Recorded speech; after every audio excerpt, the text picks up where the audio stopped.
So some high points with this book were the awards. I was very tickled to win the Mom's Choice Gold Medal and the Awards Silver Medal. Um, I cried. I cried when I got my first reviews that were very favorable. Um, and I cried when my mother told me that my books were in her library system.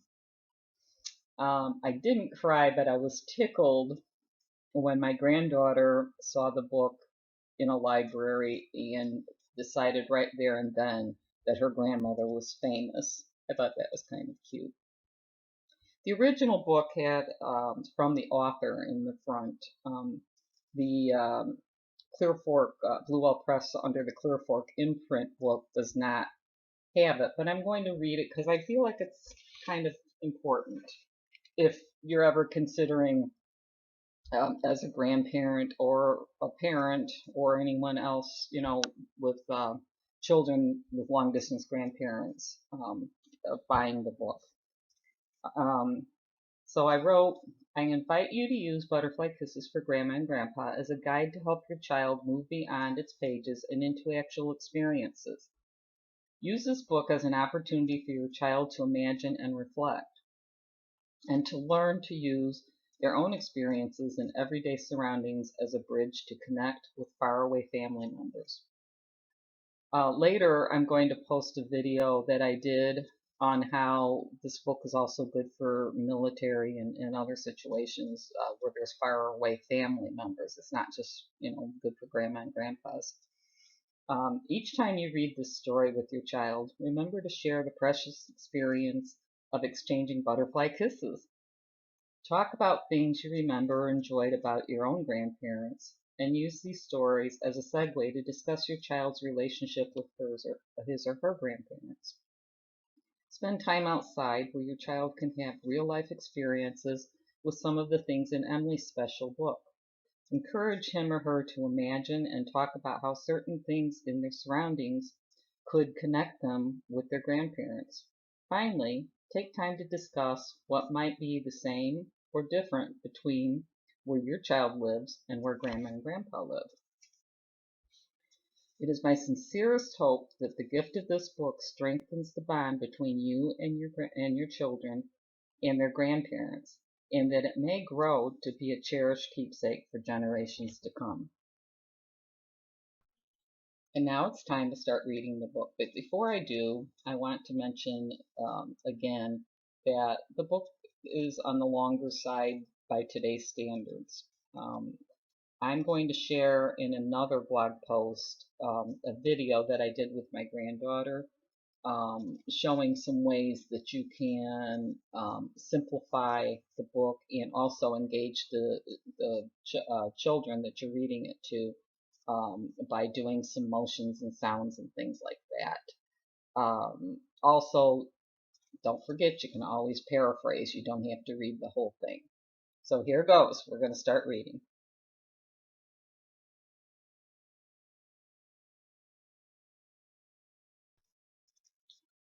Emily loved staying at Grandma and Grandpa's house. They let her eat sweets, stay up late, and jump on the bed. She could skip her bath, make lots of noise, and run in the house. Grandma and Grandpa played with her, read her stories, and let her help in the garden. Emily loved her time with Grandma and Grandpa, except for one thing.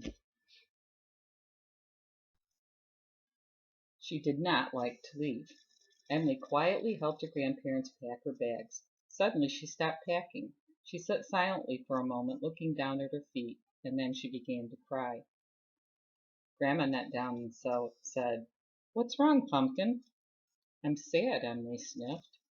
Grandpa sat down on the edge of the bed and asked, "But why are you sad?"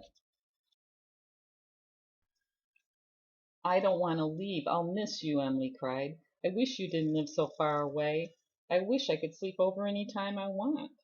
Grandma wiped the tears from Emily's cheeks and whispered, "Let's go sit in the garden. We have something special for you."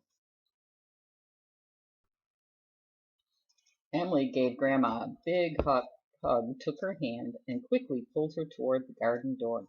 She opened the door and shouted, "Let's go, Grandpa!" The three of them sat down on the swing with Emily in the middle. "Look," Emily pointed. "I've never seen so many. Aren't they beautiful?" Butterflies of all shapes, sizes, and colors filled the garden air. They danced in and out and all about the colorful flowers. One flew so close to Emily's face that she thought it might land on her nose.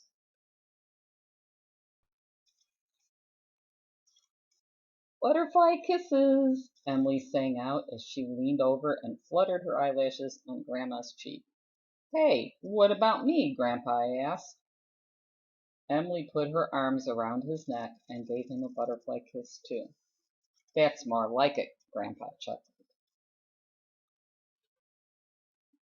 "Now for your something special," Grandma announced. She reached into her bag and pulled out a book.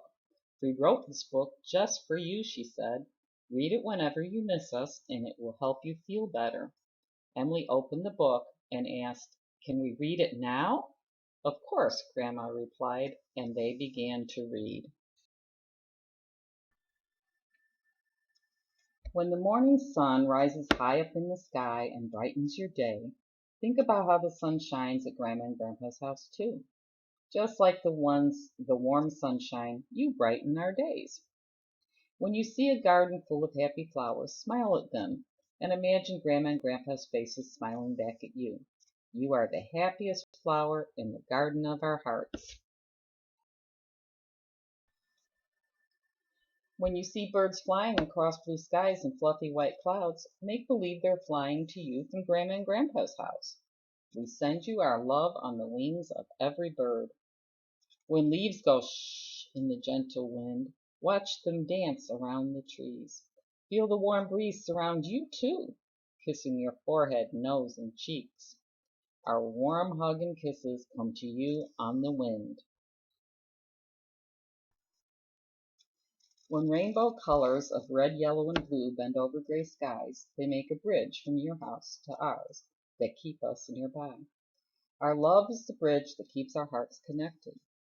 When the setting sun paints the sky at the end of your day and the darkness chases the colors away, listen for night sounds. Owls call, hoo, hoo, hoo. Frogs go, ribbit, ribbit. And crickets sing, chirp, chirp, chirp. Listen for the night sounds that whisper, love you.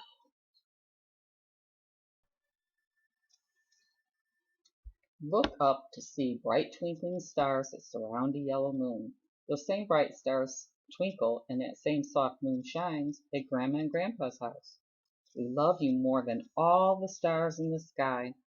When you drift off to sleep, remember us tucking you in tight. Picture the fun times we've had and dream sweet dreams all through the night. Each night we dream of you and your sweet smiling face. You can be with Grandma and Grandpa, and we can be with you anytime we want.